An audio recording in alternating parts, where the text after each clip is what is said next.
And that's exactly why the market is rallying, because all this deluge of bad news means that now the Federal Reserve no longer has the pretense that everything is going great. So it's just... Hello everyone, this is Tim Picciott. It is Friday, June 7th, and right now recording from Marco Island, Florida, just ending a family vacation. So this is going to be real quick, got an important economic update. Right now, the stock market is up about, I think it's up about 300 points. That's the Dow Jones Industrial Average, so a little over 1%. Same with the S&P 500. And you're probably going to ask yourself, why is the stock market doing so good? And the reason is because there's been tons and tons of bad news. Lately, it was the jobs numbers. There was a terrible print. I think it was like one of the worst jobs numbers in the past 9 years.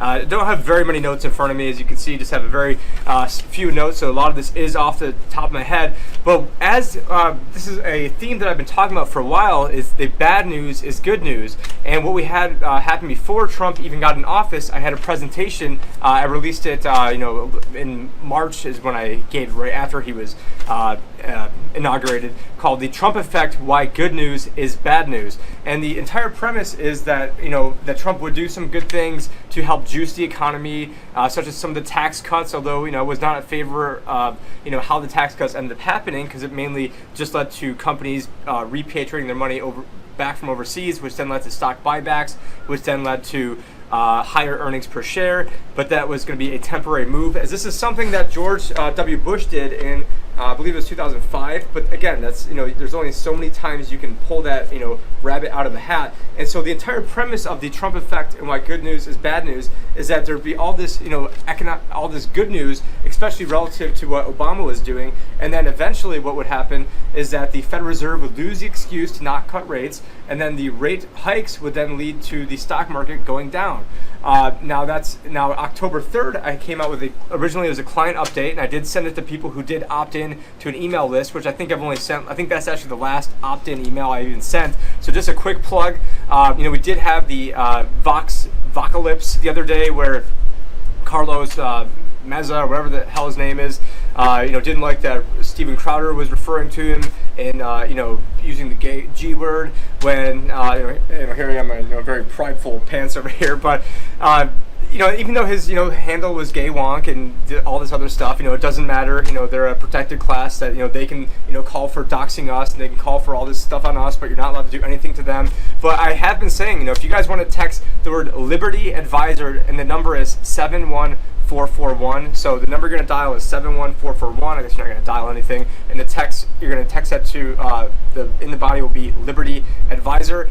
This month we're giving away $100 in either Bitcoin or Bitcoin Cash, along with 10,000 pre-search tokens, which I think that's probably roughly about $100 as well. So we've got $200 roughly up for grabs. We only have, I think, about 30 people opted in right now. Maybe it's up to 40. So you have a really good chance at winning. But the main reason is because we want to be able to tell you guys how to get in touch with us. I think Josh only has maybe 500-600 emails out of 126,000. So I am going to be sharing these emails with Josh. It's the only place it's going is myself and Josh, just to let you guys know. But I don't send out crap. And the last email I came out was October 3rd, 2018, and where I was talking about that there's no way that the Federal Reserve could have these rate hikes that they were talking about. And it was the very next day or 2 days later when Jerome Powell came out and said, we're on autopilot, and everyone bought it hook, line, and sinker. Fast forward to December 28th, I came out with a video that said, when's the next rate cut? It was actually a client update video, so I didn't actually email that out to the dispatch.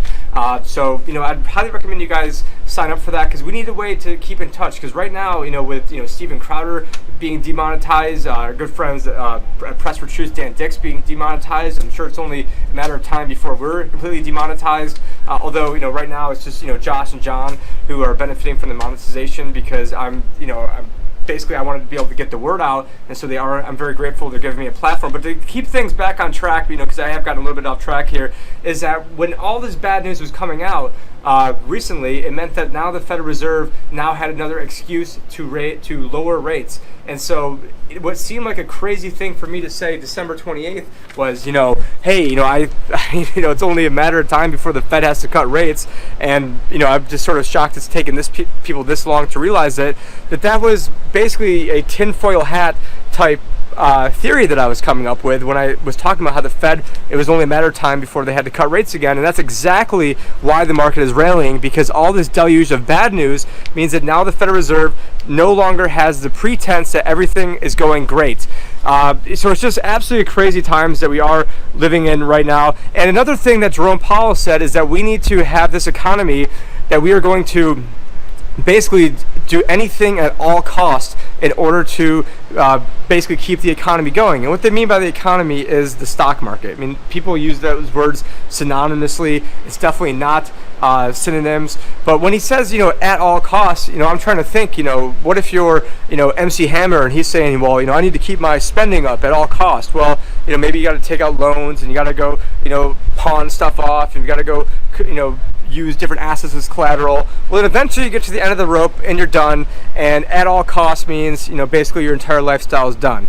Or what if you want to have, sex with a girl, and then you say, I'm gonna do it at all costs, and maybe you try to, butter her up, or you try, some cheesy, pickup lines on her, and none of that works, and you try buying her nice things, and you try impressing her, and then eventually you hold a gun up to her head and try to rape her. Is that at all costs?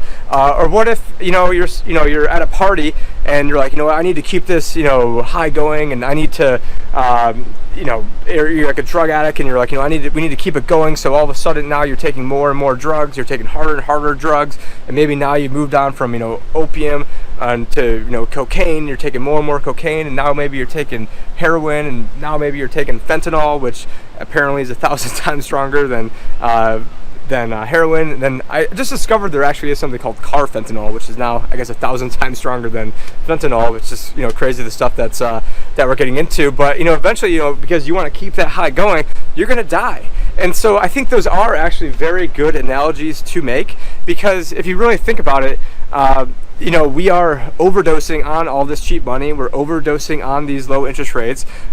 You're trying to do things that basically cannot be done, and this is not going to end well. The other thing Jerome Powell came out and said was basically now that this quantitative easing and everything that's going on, that what used to be unconventional is now going to be conventional. So back when Bernanke came out and told the Congress that we were not monetizing the debt, I mean, basically at this point, next time we need to print a bunch of money, and we realized that we were only able to, shed a tiny bit off the balance sheet, that everyone knows that they're going to be full of crap this time, which is going to have a different reaction than last time. But no one knows exactly how this is going to shake out, which is why, as part of my investment thesis, and we need ways to make money, and so people investing with me is a way that we make money. And so as alternative media, we do need a way to fund ourselves. So you guys can go back to that video from October 3rd. You can go back to the podcast from December 28th. You can go back to the one about the Trump effect and why good news is bad news, because right now it's why bad news is good news. But if you're close to retirement, you can't be monkeying around with this. And the entire answer is not just gold and silver or Bitcoin, which I'm big fans of all those. You got to have a multifaceted approach, and part of this could mean, especially if you have your money in 401ks and IRAs, is that part of this could mean that basically the stock market could go to infinity. But what you have to watch out for is any potential gigantic, the market could go down 50, 60, 70, 80%. I don't think so, because the game plan is to print a bunch of money, and they are not going to allow that to happen. So you could actually see the market go through the roof, like you did in Weimar, Germany, when the stock market went from around, this wasn't part of the notes, but went from around like 126 to I think like 27 million in the span of 1913 to 1921, and that could be in the cards again. The problem is everything is going to cost a lot more. The other problem is only a very small amount of people even have any money that's even in stocks to begin with.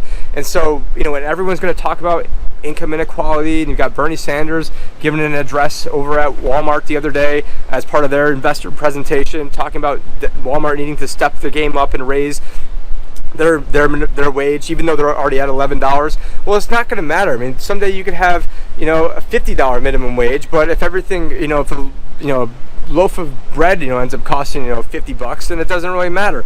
And so this is the real problem. I know everybody watching me right now at World Alternative Media, you guys already know this, but we do have a lot of new subscribers. Actually, we don't have a lot of new subscribers, because they're auto unsubscribing people left and right. So that's why it's very important that you guys text the number 71441 in the body of the text, Libertyadvisor or World Alternative Media. Don't put any spaces in that, and then you will be entered into the raffle. But the main thing isn't to be entered in a raffle. The main thing is to be able to get news from actual real journalists, which, you know, I'm a financial guy who realized that no one else is basically giving this message. So I've basically been forced to give this message, and now here I am on vacation in a lovely resort. So we'll just pan over here, but I wanted to be able to get this news out here because, you know, the weekends are tough with the kids, and the kids right now are in the shower, so I thought I'd just sneak this away. But, you know, I really appreciate, you know, everyone for all the, you know, good comments, and, you know, obviously, you know, since I'm not, you know, kind of new to the media thing, that, you know, still trying to you know, basically find my way around over here. But, you know, I really do appreciate the warm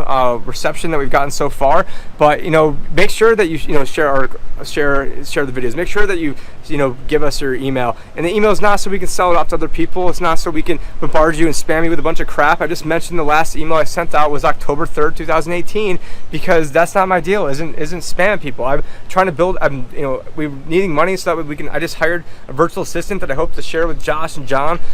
Looking at hiring people to do thumbnails, looking at people that hire to do video editors, and all this stuff that I'm trying to pour my resources back into World Alternative Media, back into alternative media in general. And, you know, whether it's, you know, giving somebody, you know, $5 a month or $1 a month, and that money isn't even going to me, it's going to Josh. So, but, you know, we need this. Alternative media needs this. I don't mean to turn this into a big, you know, Voxopolis or whatever, but, you know, we might not be here tomorrow. We're probably sure as hell not going to be here by the time the election rolls around. So it's important that we take action right now. And at this point, you know, I do have to get going. I'm flying back to Arizona, so going from one nice vacation destination to another. But anyways, you know, that's pretty much all we have. I've got a lot more reports that I want to come out with. I probably have saved probably 100 articles of stuff I wanted to talk about, but when I saw the stock market soaring on all this bad news, I'm like, this is exactly what I was waiting for. I knew it before the rate hikes even started, that they couldn't be done, and that that the hikes were only a matter of time before things started going down. The podcast number one had I believe it was like a 1-sentence description, and that 1-sentence description was, well, the title was called, you know, breaking down Trump's historic victory, and then in the body of the description, I think it was only 1 sentence, and it was talking about how the Federal Reserve, you know, basically how, you know, it doesn't matter who's president, and how the Federal Reserve is going to end up screwing Trump, and that's, you know, exactly what is going on right now. And so yeah, and again, if you guys, you know, if you're watching this right now, I'd also encourage you to maybe watch the Bitchute version of this. You know, screw YouTube. You know, we don't need them. All of my videos are up on, or will be, all the new ones are on Bitchute. All the crypto wealth shows are on Bitchute. Probably in the next 2 weeks, probably all 100% of the podcast of at least myself will be on Bitchute. Looking at maybe some other alternatives as well. Ideally, I'd like to have all that in IPFS. And the only reason I'm bringing this up is because this is ways to help beat the censors, beat this social media censorship. And so with myself, that I do have another income stream that isn't reliant on social media. But for a lot of people out there, like the Dan Dicks of the world, you send him $1 a month, send him $5 a month. Guys like Luke Rudowski, send him $1 or $2. Josh, give him $1. I think we've got, you know, Subscribe Star. We've not sure if he's on Patreon anymore. GoFundMe. We're coming out. Kingsley Edwards is coming out with a float. Probably, I think, in the next week or two. There'll be lots of ways to support us there as well. He's send a few Bitcoin, and, you know, what's $1 a month? I mean, nothing. I mean, so maybe take your top 10 favorite people, each give them $1 a month, and then that's a way we can completely bypass YouTube, bypass all this, and then help us be able to expand, to be able to get more reporters, be able to get video editing, be able to get you know, people, graphic designers, be able to get people to market it, be able to get people to get little snippets of it, to then be able to distribute out to different places like Reddit and Facebook and all these other enemy platforms, to then tell people about the other platforms, so then that way we can help beat Google, help beat Facebook, because the way to beat them is not to be 100% reliant on them for income. But anyways, at this point, I do need to get going. Thank you very much. And Tim Picciott with World Alternative Media. Find the truth, be the change.